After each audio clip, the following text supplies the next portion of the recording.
I recently watched for the first time the 1991 Don't Tell Mom the Babysitter's Dead, and I rather enjoyed it. So I was keen to watch the 2024 version, and in general, while it's not terrible, I don't really think it needs to exist. Yes, it brings the story into the 21st century, but it's not as believable. I found it more difficult to buy into the narrative. The characters weren't as likable, and in general, I don't think it works very well. I also think, and I don't know if I mentioned this, I hope I did, but in the 1991 one, or with the 1991 one, I feel like it feels timeless. So I don't think we needed a more modern version. Had it worked well, had it been entertaining, sure, fair enough, but I don't think it's very good, and it just doesn't need to exist.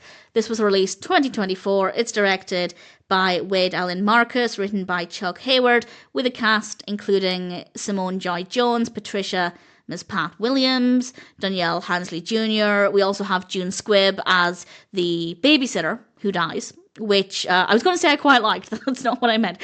I really liked June Squibb. So that for me was definitely a pull factor. Nicole Richie was pretty decent in it as well. And if you're unaware of the premise, it's about some kids who are being babysat. The babysitter dies, and instead of telling somebody, they decide not to tell anybody so that they can basically play at being grown-ups. They don't have to follow any rules. They can do what they want.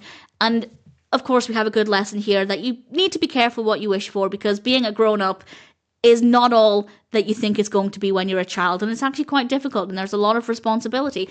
I think the message is great. I think that it's always a good message, but the characters are really annoying. They're really, really irritating, and I do not like them. And that's not to say I would have liked their actions anyway. I didn't like the actions of the characters in the earlier film, but I still, to some extent, preferred those characters. But here I just found them to be really annoying and not great. I'd say the only character in the film I liked. In fact, even not completely. June Squibb's babysitter, I didn't fully like her character, but nevertheless, the babysitter was not too bad. But considering she dies very early on, and the pacing is very good, it does get to the point very quickly. There's plenty of time to flesh out the main narrative. The pacing is very well handled, but it's not enjoyable. And yes, it does bring it into the 21st century. We have obviously the use of technology. Visually, we have crisper, brighter lighting. We have more modern decor. So credit where it's due. It does feel much more contemporary. And I think they did a good job there. Had it had less of a 2024 or maybe 2023 feel when it was filmed, then it would have felt even more pointless. But at the same time, I do think the 1991 one does feel timeless. So really the only good thing about it, or I think the only thing that was done well, to me, wasn't really necessary in the first place. The performances are good. I think they did a good job with the characters they had to work with, but the characters are unfortunately really unlikable. Some of the music is also a little annoying, but not too bad, not to otherwise hinder, well, the enjoyment but lack thereof. I'd say ultimately it is watchable.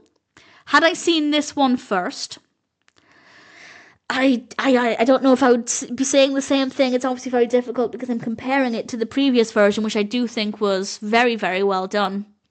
This one, I think the characters would still be annoying, and that for me is the biggest issue I have with this. I don't like the characters. I don't want to follow their story. I could not care less about them, and that makes it quite an irritating experience. I think the narrative would still be well handled, so I'd still be praising parts of it, but it's also not that interesting. The overarching narrative is well handled. The specifics of the story, the key plot points, not that fascinating. Visually, it's not too bad. So I think even if you watch this one first, I think you'll enjoy the 1991 one a lot more, and it's definitely worth watching. I gave it a chance.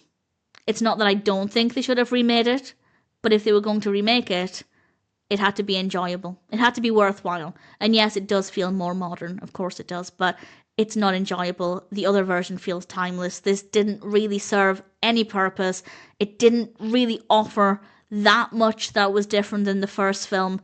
Being an adult today, yes, is slightly different to being an adult in the 90s, I'm sure. But it doesn't really offer that much more. And in general, unless you've seen the first film and really enjoyed it and you want to see what this one's like, I don't really recommend it.